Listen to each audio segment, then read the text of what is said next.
Добрый день, уважаемые зрители и слушатели. С вами я, Борис Марцинкевич, и сегодня в гостях в студии Владимир Владимирович Ворошилов, генеральный директор компании Bedford Group, руководитель аэроконструкторского бюро «Дирижаблестроение».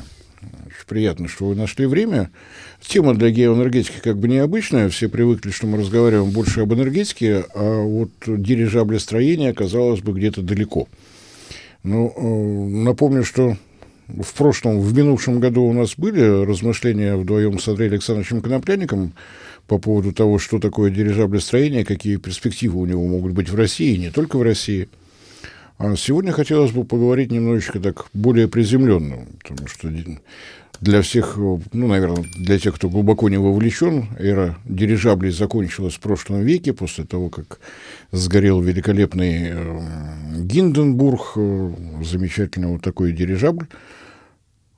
Картинки с пожаром видели все, но, наверное, даже не все помнят о том, что это был межконтинентальный дирижабль.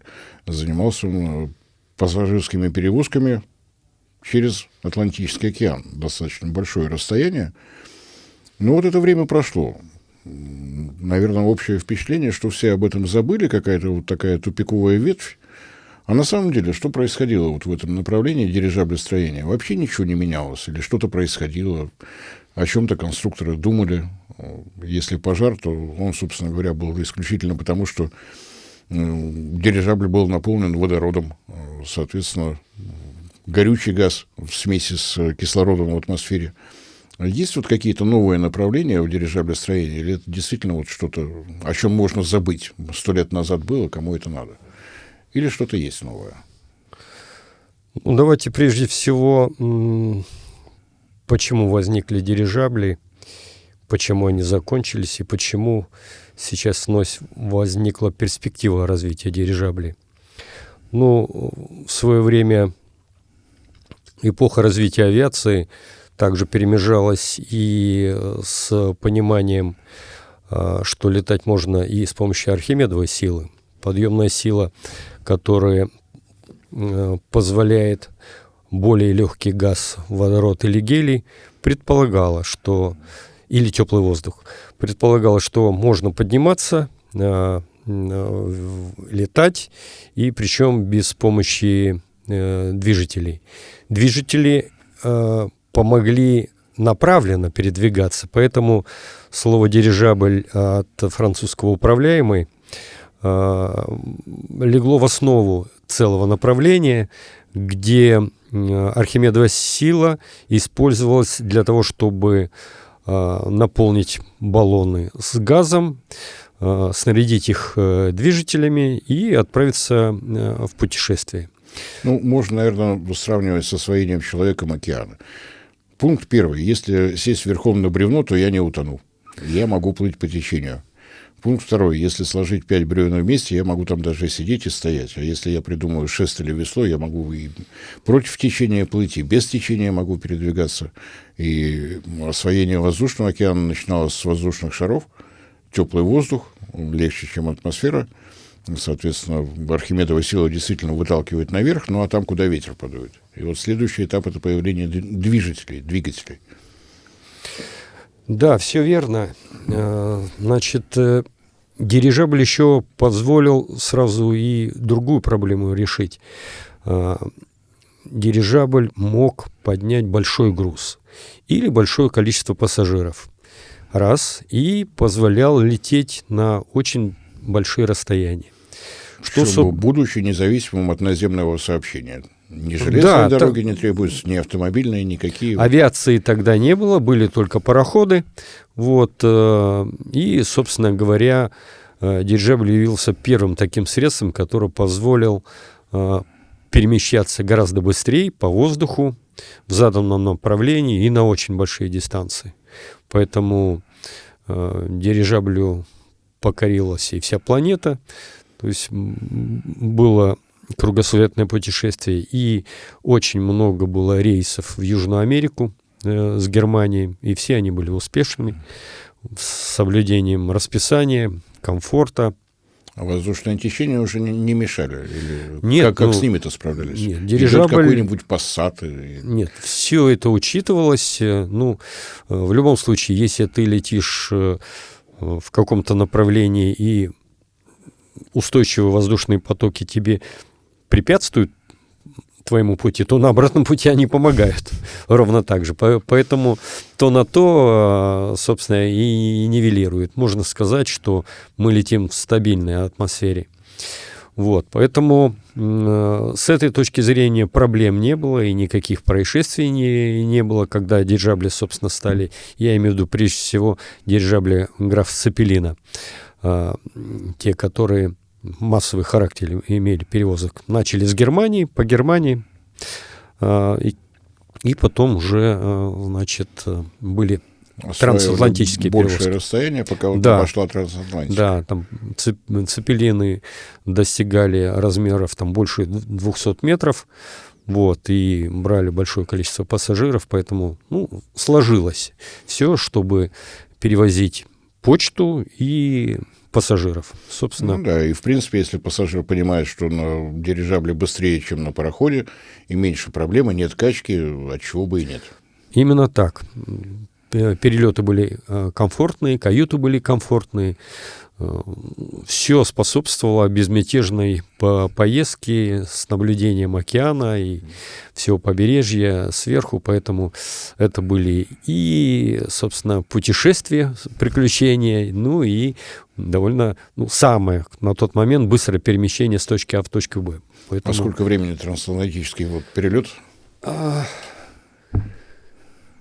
Самолет быстро одолевает. Нет, самолет, конечно, это несравнимо, но скорости были такие 100-150 километров в час.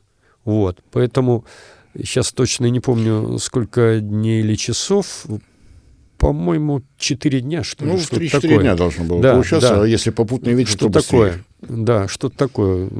Вот. До Рио-де-Жанейро были рейсы. Вот. Это очень большое расстояние. Это фантастическое время, очень быстро. Первое, треть века, это, конечно, фантастика. Да, по сравнению с пароходами, которые там неделями... Можно было платить большую плату за перелет, собственно говоря, в основном элитные перевозки, конечно, были. То есть кто мог заплатить хорошую цену за такое путешествие. Но, тем не менее... рейсы были полные, и все было успешно в этом отношении. А что из себя представлял дирижабль того времени? Наполнение водородом — это понятно. Если мы говорим про Архимедову силу, то, соответственно, оболочка, внутри которой находится газ, должна быть, во-первых, прочной, чтобы этот газ не улетучивался, не пропускать газонепроницаемый, и максимально легкой, иначе грузоподъемность будет снижаться. Из чего тогда делали? Это у нас сейчас синтетические материалы. Эпоху этих дирижаблей это были дирижабли жесткого типа с металлической конструкцией внутри, ткань прорезиненная была и газ, водород. Монополией на гелий тогда обладали Штаты. Насколько я помню, там даже хранилище какое-то очень большое было в Техасе. И сейчас используется, никуда не делось. Да, никуда не делось. Вот. Но американцы никому не продавали гелий, поэтому летали на водороде, но все было безопасно, представляете. Ничего за все это время с водородом и с приключениями, которые мог доставить водород, ничего не происходило. Все было штатно. Опять же, если сугубо теоретически, гелий — это первый элемент в таблице Менделеева. Водород — первый элемент в таблице Менделеева, гелий — четвертый. Понятно, что подъемная сила при водороде, она повыше, причем значительно повыше. И газ подешевле, и, гелий проигрывает, конечно, подъемной силе. Верно.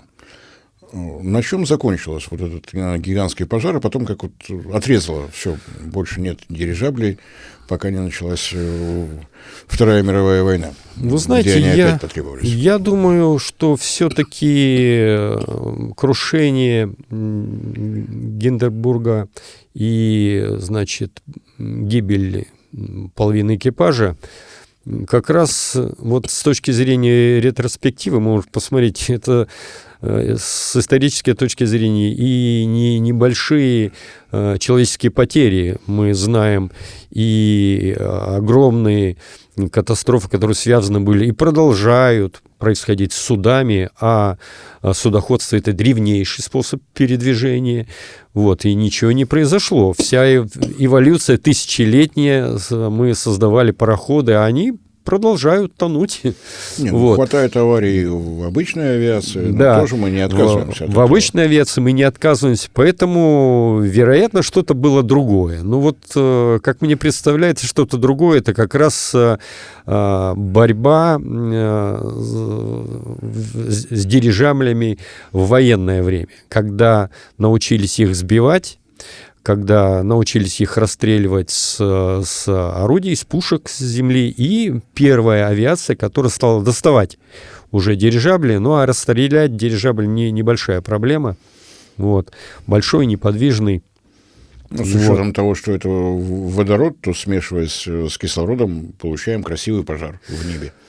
Вы знаете, я что-то не припомню, чтобы именно сгорали они от, значит, простреленных пуль там или это. Нет, скорее выходил водород, выходил и при этом даже не взрывался. Вот. Ну, просто постепенно сдувался дирижабль. Вот. Но все равно это большое дорогостоящее транспортное средство, которое стоит больших денег и долгого времени производства. И в один момент потерять такое судно, конечно, ущерб для авиации очень большой. Вот, поэтому вот я думаю, что это послужило основной причиной, потому что все-таки основными заказчиками были государства и военно-воздушные силы. Вот. Вообще строительство дирижаблей, и в частности вот, немецких дирижаблей. Да, и в Америке вообще почти на 100%. Не почти, да, на 100%. Это баловство было военных. Хорошо, а такой вопрос. А какие двигатели тогда использовались? Двигатели набор был не так постепенно, велик, как сейчас. Да, эволюция такая постепенная. Двигатели летали на всем чем угодно, даже на Блау-газе. Вот. Двигатели были постепенно, очень слабенькие сначала, что не позволяло что-то серьезное делать. Потом уже там уже были более мощные мановские двигатели, 185 лошадей и больше. Обычные двигатели Да, внутреннего да, сгорания, обычные двигатели, да, и было несколько пропеллеров, которые, собственно, и обеспечивали ему вот такой достаточный для дирижабля скорость вот 100-150 км в час. Это и сейчас мы считаем это оптимальная скорость, которая позволит, собственно, и выполнять те задачи, которые нужны дирижаблю, и экономично летать. Вот. Тем более, что сейчас мы можем рассматривать уже новые виды топлива, тот же СПГ, тот же водород, вот, даже и дизель, вот, с керосином все годится. Вот, можно, у инженеров довольно большой простор для фантазии. С учетом того, что там нет пробок, не надо останавливаться на перекрестках, одну скорость выбрал и двигаешься. Совершенно верно, да. Крейсерская скорость, и ты еще раз идешь с точки погрузки и в точку финального маршрута. Вот не где-то перевалки, а что-то, прямо на место. Поэтому итоговая скорость всего пути на дирижабле становится самая большая, самая. Имеется в виду самое маленькое время и самая большая скорость итоговая. Да, если сравнивать со средней скоростью перемещения грузов по Байкало-Амурской магистрали, по Транссибирской, 22 км в час, разница есть. И сортировочная станция. Не это главное. Главное как раз в перевалках. Вот, потому что, чтобы доставить груз туда, куда нужно, я имею в виду не на железнодорожной станции, не на узел, там есть инфраструктура. Нет, я просто для сравнения скоростей перемещения. То есть мы привыкли, что поезда движутся быстро, но на самом деле, если брать... Все остановки, то это средняя скорость совсем и невелика, да, это абсолютно точно. Хорошо, послевоенное время закончилось время такого массового увлечения дирижаблями. Дальше какой-то прогресс шел, хорошо. шелковая прорезиненная оболочка, водород, двигатели внутреннего сгорания, грузоподъемность, ну, если смотреть на Цепелина, весьма серьезная такая. А что дальше? Вот, дальше... У нас сейчас 20-е годы нынешнего века. Совершенно верно, да. Я вижу, что сейчас в постоянной эксплуатации есть туристические дирижабли, опять же, немецкие, там, американские, но с небольшим очень рынком. И сейчас в Германии... сверху на какие-то природные красоты, там архитектурные да, это больше ансамбли аттракцион, я бы так это назвал, где можно красиво полетать, примерно одинаково, что на воздушном шаре. Вы знаете, запись на воздушные шары, чтобы полетать, всегда бывает немаленькая. Сразу вот так не попадешь. То есть полеты пользуются спросом, в том числе и на дирижабле. Другое дело, что дирижабль дорогое судно, и, значит, полеты не так распространены, как на воздушном шаре, хотя и там неуправляемый полет. Вот. Но все, что связано с старым классическим дирижаблем и типом его швартовки и обслуживания, вот немецкие, они остались прежними, там мачта и так далее. Поэтому это является... сколько экипаж был у Цепелина? 10, 20, сколько там человек работало? В больших там чуть ли не было 50-50, то есть сколько летает, столько и обслуживает. Вот, очень много обслуги было. Вот. А сейчас, конечно, это 2 человека. Вот, и, ну, вот из тех, которые летают над Баденским озером. Вот. Но я хочу сказать другое, что даже для нужд туризма тема далеко не исчерпана. Если правильно сделать дирижабль таким, каким он будет максимально отвечающим нуждам туристов, то тропа туристов туда будет постоянно записываться, потому что путешествие над природными красотами, оно наиболее привлекательно, и в этом смысле наша страна будет одной из мест таких притягивающих туристов, потому что, еще раз, дирижабль хорош там, где нет инфраструктуры, там, где можно залететь туда, где, условно, не ступала нога человека, вот, и где-то порыбачить, где-то совсем в глуши отдохнуть, посмотреть на какие-то природные, значит, красоты, вот, это там на полюс летать, вот это все на дирижабле можно, и я думаю, перспектива здесь есть. Ну, хорошо. Если порыться в интернете, действительно можно найти дирижабли где-то над Европой, где-то над Штатами. Наша отечественная школа дирижаблестроения, она вообще существует?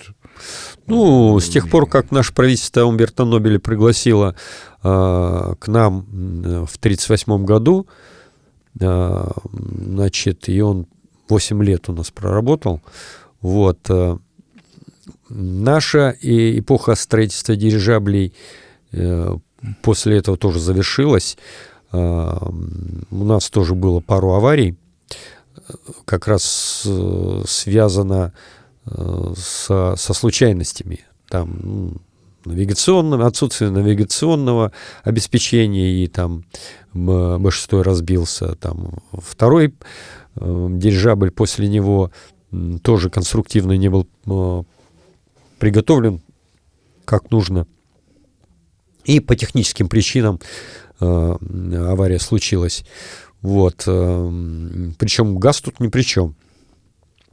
Вот. И, значит, еще раз, основной темой, почему закончилась, я еще раз считаю, это как раз война.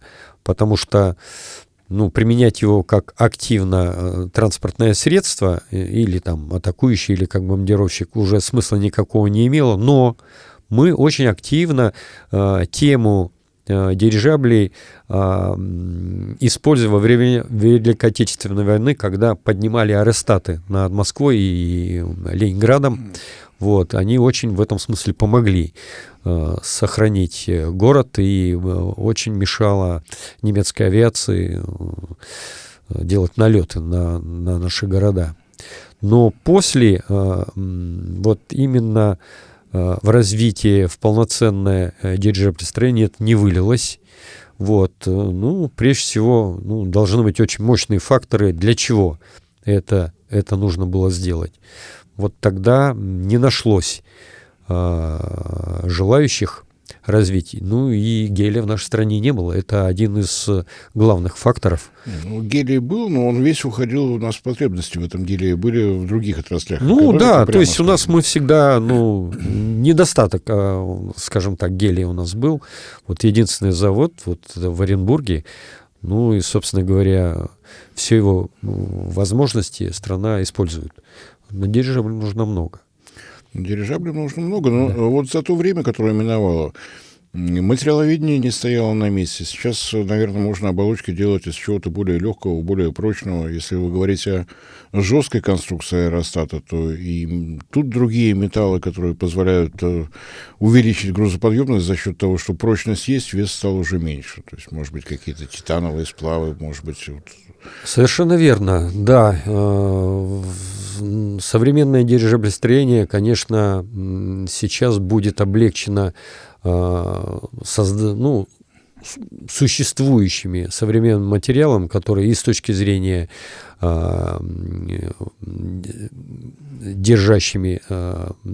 эффективными удерживающими средствами для гелия. Вот, значит,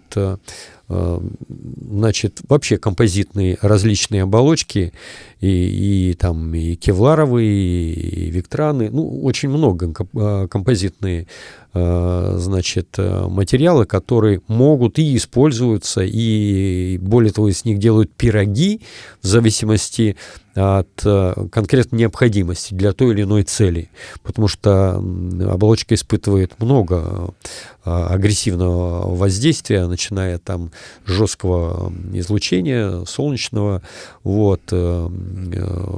температурные нагрузки. Видите, атмосферные нагрузки там хватает. И оболочка изнашивается. Вот она во все время жизни дирижабля, он примерно нами расчетно оценивается в 20 лет. Вот, оболочка должна меняться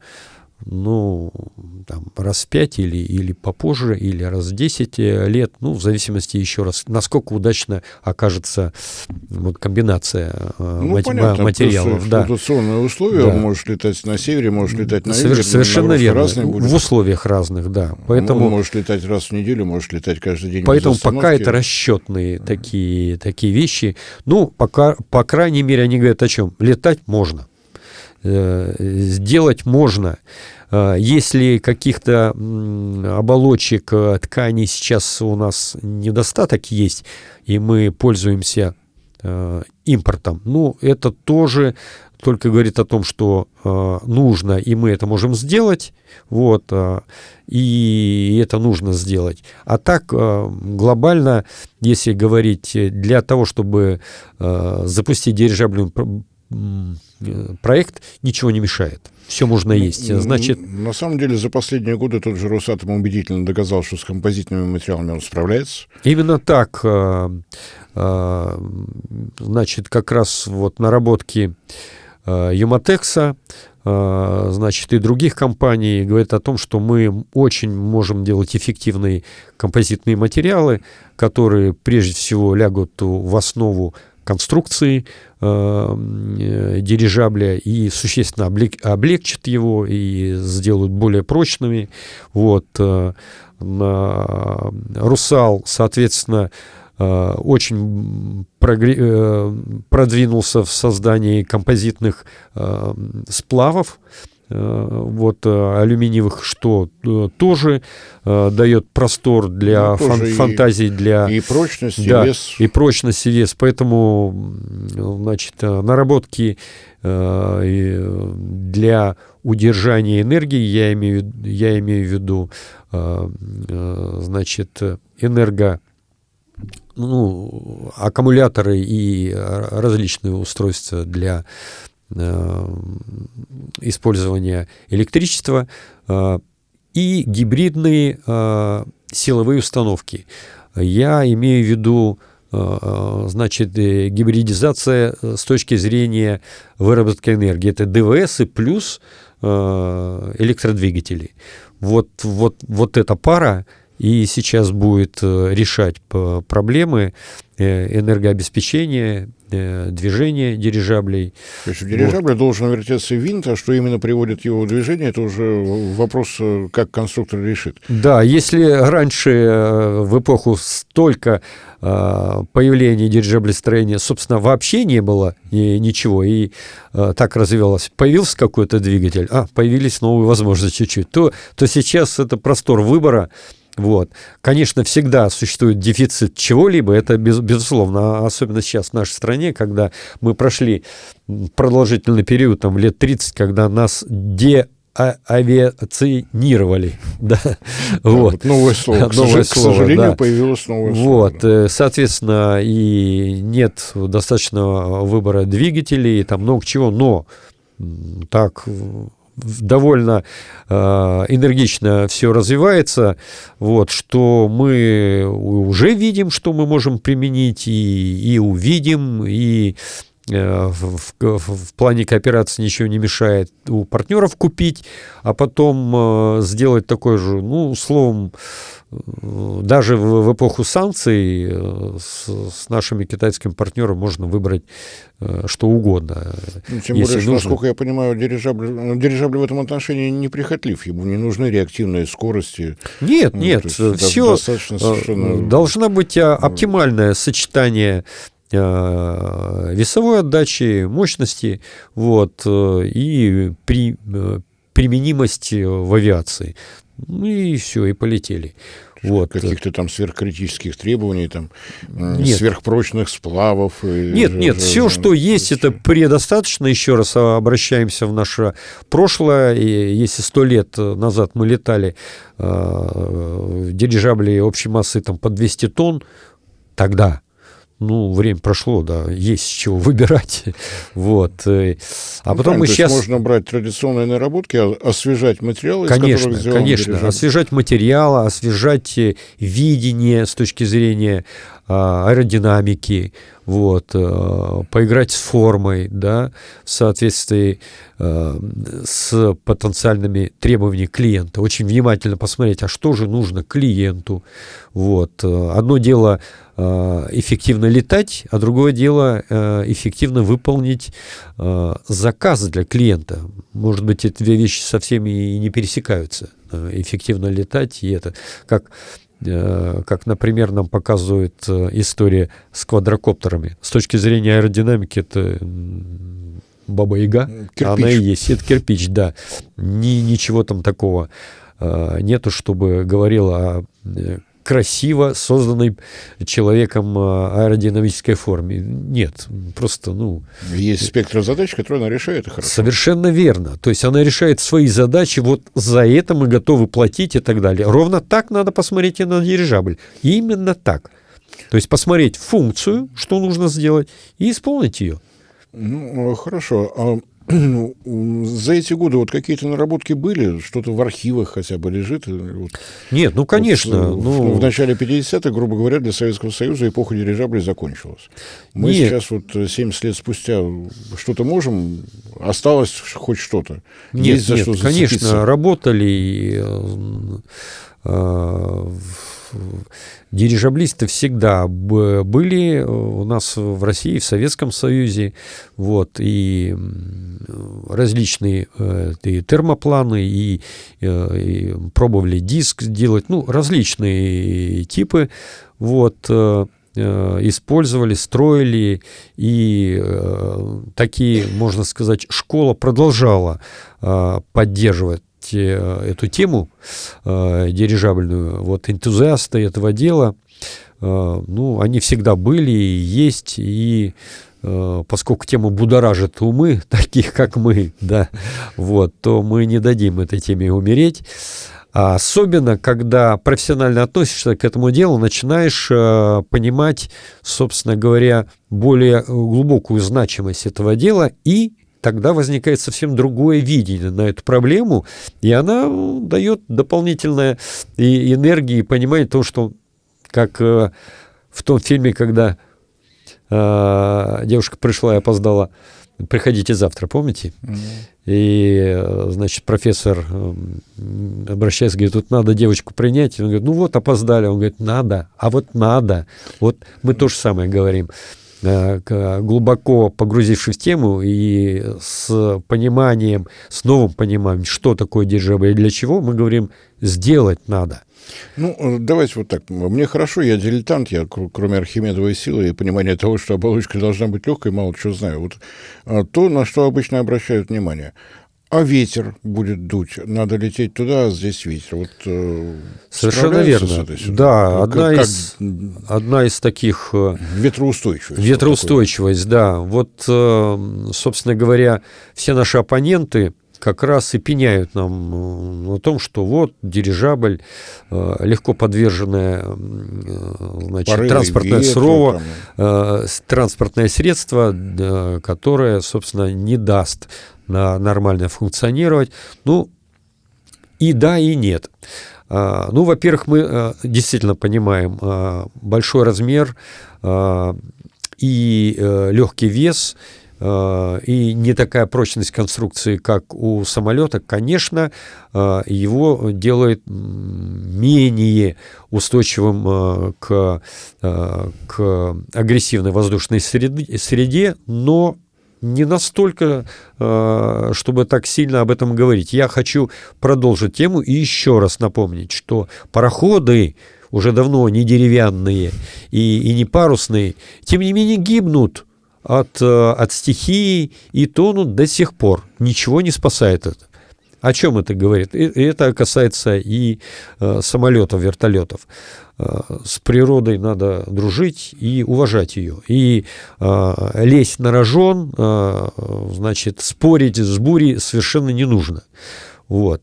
Для этого нужно иметь достаточно энерговооруженности, чтобы, например, куда-то отлететь в более безопасное место и перештормовать, как у нас говорят в море, вот, с тем, чтобы, значит, бурю переждать где-то в более спокойном... Не испытывать на прочность конструкции. Не надо испытывать на прочность конструкции. Ну, вот такой вопрос.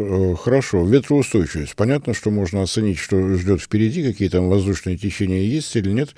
А маневренность по высоте у дирижабля имеется? То есть, ну, грубо идет грозовой фронт. Давайте поднимемся выше и продолжим полет. Давайте я немножко еще продолжу про, значит, ветроустойчивость. Тем не менее, понимаю эту проблему. Вот, в частности,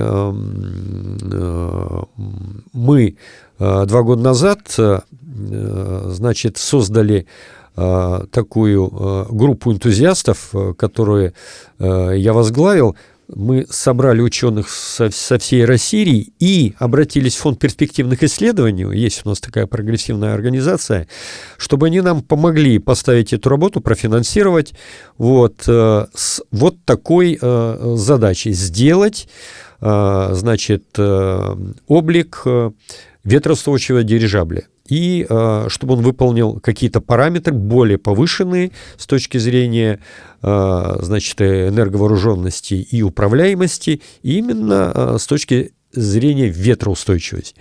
Знаете, эта работа у нас получилась. Во-первых, фонд перспективных исследований откликнулся, поддержал нас. Так, стоп, сейчас рекламная пауза. Оказывается, в России есть учреждение, где над дверью висит надпись «Денег нет, но вы держитесь». Если идея разумная, то можно добиться финансирования. Запомнили?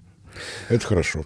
Да, я хочу сказать, что и организации, и люди такие есть, и понимающие, и сильно долго уговаривать не пришлось. Коллектив очень компетентный, очень сильно нам помог. И, собственно говоря, мы сделали эту работу. И сейчас у нас есть понимание значит, облика такого дирижабля, из чего он должен состоять, как он должен управляться, какие у него должны быть параметры, то есть его технический облик. И просчитано, что он, чего потребляет, сколько стоит и как его нужно делать. Вот это все мы сделали и успешно защитили такую работу. Поэтому у нас сейчас в данном случае нет никакой боязни с точки зрения ответа на такой вопрос. А можно ли сделать такое? Можно, мы говорим. И вот такие-то будут характеристики его. Хорошо, я как злой полицейский должен найти еще одно слабое место. Дирижабль, он в любом случае достаточно масштабен в размерах, и одно из тех слабых, на мой взгляд, мест, обычные вопросы, а как же его приземлять, ему же там отдельный аэропорт нужен, огромная там взлетная полоса, или вот как его удержать? Вот он прибыл, груз выгрузил, ветер подул, его унесло, вот как? Вы знаете, это все уже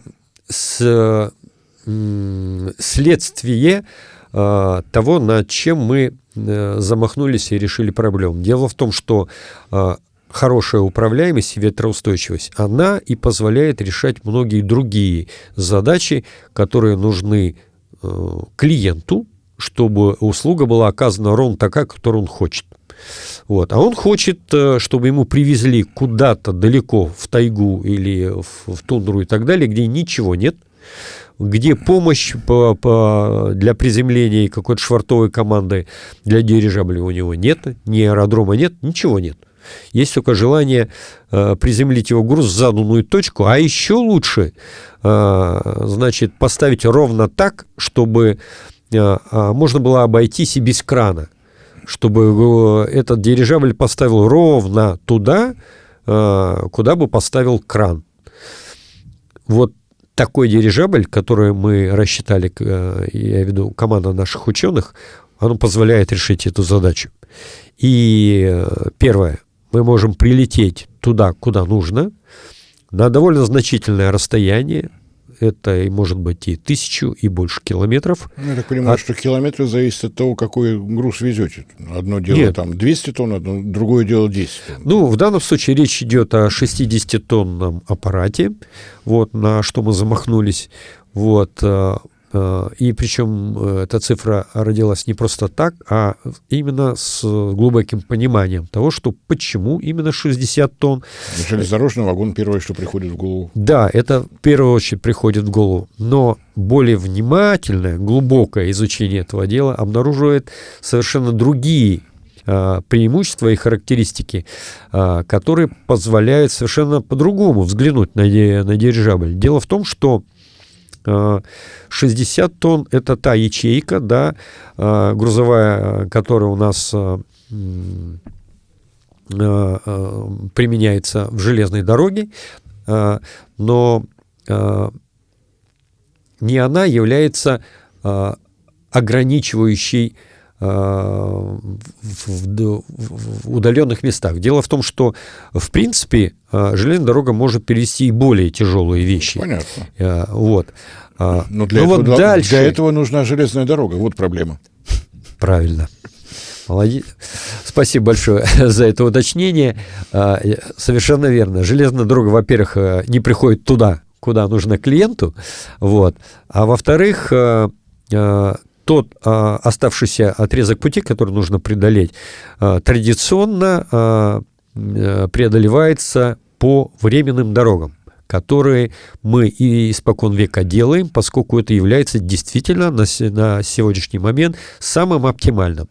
Строить капитальные сооружения в те поселки или те места приложения интереса, скажем так, это либо месторождение, ну, любая экономическая деятельность, которая находится в отдалении от постоянных транспортных магистралей, то строить капитально, первое, нет никакой необходимости, потому что часто все эти и месторождения и так далее, они сами, по сути своей, временные.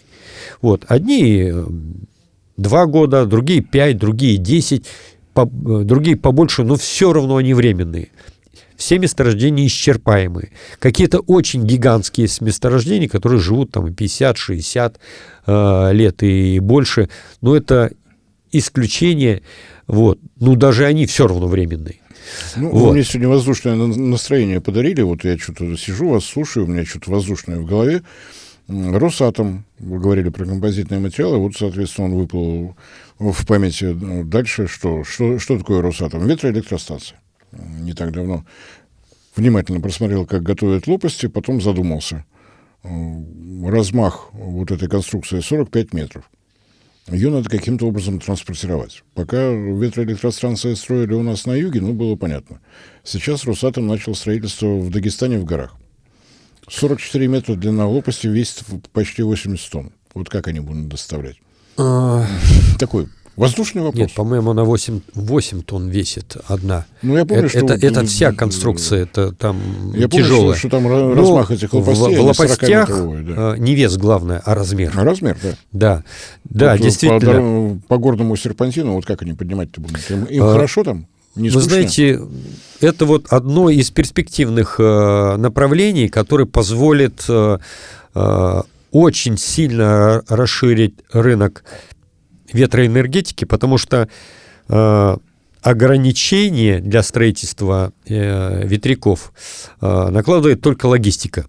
То есть построить и довести можно только туда, где это можно, куда можно, собственно, довести. Ну да, я смотрю на следующие контракты Росатома. Да. Киргизия, все то же самое, да. Горы.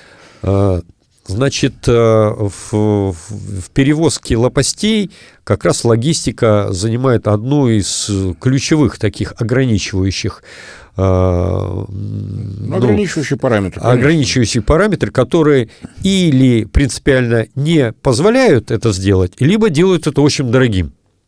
Вот. И то, и другое плохо. А вот дирижабль как раз и может решить сразу две эти вещи. Первое, он может, собственно говоря, без проблем поднять несколько лопастей и сразу отвезти туда, где это нужно, на площадку. Я понимаю, что может еще и помочь с монтажом. Да, потом... Поднимать на их высоты вот совершенно такого верно. Лопасти тоже... Потом с монтажом. Дело в том, что монтаж ветряка – это довольно затратная штука. Во-первых, для каждому из ветряков нужно сделать дорогу. Причем дорогу, не обязательно, конечно, это асфальтировано, но очень себе должна быть приличная дорога, потому что по ней должен ехать ориентировочно 800-тонный кран. Вот. 800 тонн грузоподъемности. И именно вот такую комбинацию используют тяжелый кран и легкий кран, потому что не столько, значит, тяжелые конструкции, сколько они высокие. Поэтому сам по себе кран очень большой требуется. Вот. Но это как раз параметр примерно такой, 800-тонный кран, чтобы можно было забраться на такую большую высоту, которую нужно. Вот. И второе, дорогу нужно приложить туда, куда нужно. Но дорогу не везде проложишь туда, куда хочется. Ну и даже если ты ее проложишь, она тоже денег стоит. Если рассказы о том, что у ветроэнергетики большое будущее, если посмотреть на свету, нет. Совершенно маленькое верно. Будущее, вот только на плоскости, ребята. Первый этап, когда он устроится, вот эта дорога такого качества нужна. Потом только обслуживание. Уже нет необходимости в этом кране, в такой дороге, и все. И... это понятно. Это я вас с панталыку сбил. Мы на самом деле собирались про сами дирижабли поговорить. А вот то, что ваша конструкторская группа разрабатывает, экипаж такого дирижабля, 10 человек, 20, вот как его обслуживать там? Нет, мы изначально решили, значит, мы будем делать беспилотное судно. Вот, на это есть несколько причин. Первое, мы следим за анализом развития рынка и видим, первое, в стране, ну и даже и в мире, очень большой недостаток кадров. То есть кадры, что даже на обычные грузовики, я уже не говорю про авиацию, я уже тем более арктическую авиацию, северную, найти достаточное количество специалистов все сложнее. Ну, и, собственно, сейчас мы говорим о огромном дефиците кадров. Это раз причина. Вторая. Дирижабли могут и будут летать далеко. И полеты, с учетом скоростей дирижаблей, это 100 и больше километров, они будут довольно продолжительные. То есть они могут быть и 20 часов, и больше. А это накладывает очень большие ограничения на экипаже. Очень нужно сильно заморачиваться на эту тему с тем, чтобы обеспечить вот такую работу экипажей. 2. И третье, бурное развитие, значит, техники и технологий и связи коммуникаций нам позволяет говорить о том, что мы можем и будем развивать беспилотность нашей авиации, любой дирижабльной в том числе, потому что это безопасно, это современно с точки зрения, достижимо с точки зрения техники и технологий, обеспечение надежной связи на всей территории Российской Федерации, над чем думают очень многие ведомства нашей страны. И я понимаю, в самое ближайшее время это будет осуществлено, а значит, нужно делать только беспилотные дирижабли. Ну и, собственно, самое последнее, это вопрос безопасности. Мы никем не рискуем. То есть зачем нам рисковать жизнью людей, если это можно сделать по-другому. Поэтому беспилотие. Ясно. Я бы тогда, вот, с вашего позволения, такой коротенький итог того, что мы на день сегодняшний видим. Проблема с гелием, проблема, которая не давала развиваться дирижаблестроению в советские времена, внезапным образом решилась. Все газовые месторождения в Восточной Сибири, как выяснилось, содержат высокое процентное содержание гелия. Я имею в виду месторождения в Якутии, в Иркутской области. И мы видим, что происходит. Мы видим строящийся Амурский газоперерабатывающий завод, где целых 6 технологических линий по выделению гелия. Мы видим Иркутскую независимую компанию, у которой тоже свои гелевые проекты. Гелий появился. Композитные материалы делать научились. Роскосмос на месте не стоит, и если он даст спутниковое покрытие всей территории России, тоже есть. Двигатели, которые более экономичны, не заставляют перевозить большие по массе объемы топлива, есть. То есть как бы у нас все совпало. Как вы считаете, настало время для дирижаблестроения? На мой взгляд, факторов много. Ну, вы сейчас перечислили технические... Я чисто технические, конечно. Технические, но, вы знаете... Вот чисто с технической точки зрения, это возможно сейчас? Решение технических проблем не подразумевает автоматическое решение другого вопроса. Разные вещи. Вот я сейчас чисто технически. Мы готовы? Да, у нас мы готовы. Мы готовы. Школа есть, понимание есть. Как, из чего, кто, понимание субподрядчиков, кого набирать в команду потенциальных дирижаблистов, из чего все есть. То есть с технической точки зрения сейчас настало время. Вот настало время. С появлением резервов по гелию у нас такая возможность есть. Поскольку гелия много, раз, а во-вторых, более того, с появлением дирижабля, если будем развивать его так, как мы думаем, и исходя из потребностей дирижабля, то у нас появится свой внутренний большой рынок гелия, чего не было. То есть мы будем гелий покупать и таким образом спонсировать и нашу нефтегазовую промышленность, и наоборот. Ну и на самом деле, вот совершенно неожиданно вы этой темы коснулись. Да, «Газпром» видит, что если он выйдет на полную мощность по производству гелия, он может занять до 40% мирового рынка, но он этого делать не хочет, потому что понимает, что это вызовет резкое падение цен. Ему это экономически неинтересно. С другой стороны, да, появились мембранные технологии, которые позволяют гелий оставлять внутри самих месторождений, то есть вот как бы хорошо. Но, с другой стороны, это дополнительное напряжение, когда у «Газпрома», ну или той же Иркутской нефтяной компании, или любой другой, кто за эту тему возьмется, есть возможность поставлять на внешний рынок и поставлять на внутренний рынок, им уже легче. То есть еще и с этой стороны вот дополнительный стимул есть. То есть по гелию у нас, слава богу, все на своих местах. Ну да, и дирижабли же еще средство транспортировки хорошее для гелия. Дело в том, что криогенная цистерна гелия, она тяжелая. Она тяжелая, дорогая, щепетильная с точки зрения транспортировки, там, тряски, ударов и Ну и да, так далее. минус То есть, 270 градусов держать и бояться ухабов да, на дороге. да, Тоже такое. качество, значит, дорог и так далее, это предъявляют претензии. Поэтому оптимальным для гелевой промышленности было бы и опереться на дирижабль с точки зрения транспортного средства, где дирижабль может поднять цистерну в месте производства и без перевалок, без него быстро очень доставить это клиенту. Причем Вот. без ухабов.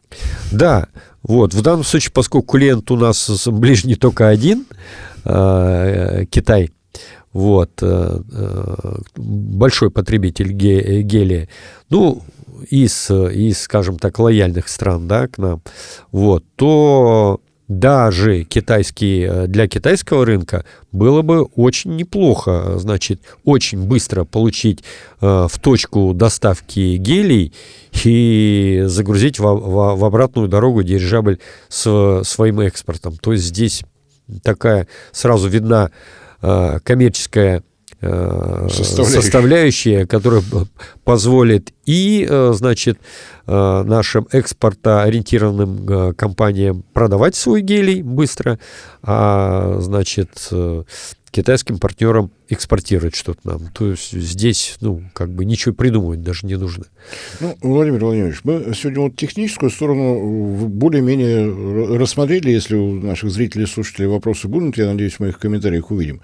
С технической точки зрения, безэкипажная, автоматические, так скажем, автоматизированные дирижабли вполне возможно. У нас с технической точки зрения для этого все составляющие есть. Есть возможность производить композитные материалы, у нас есть гелии, у нас есть более легкие конструкционные материалы.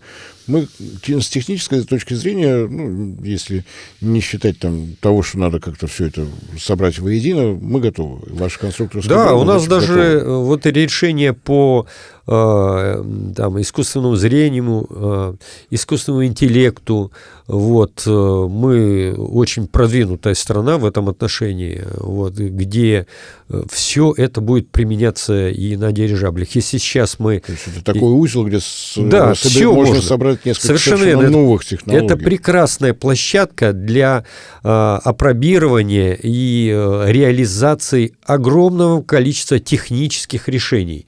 Вот сейчас.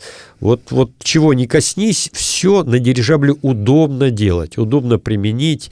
Небольшие скорости, большие объемы конструктивные. Вот все благоворит для того, чтобы конструкторам, технологам, значит, применить свои знания и, значит, воплотить это в дирижаблестроении. Очень, очень удобная площадка.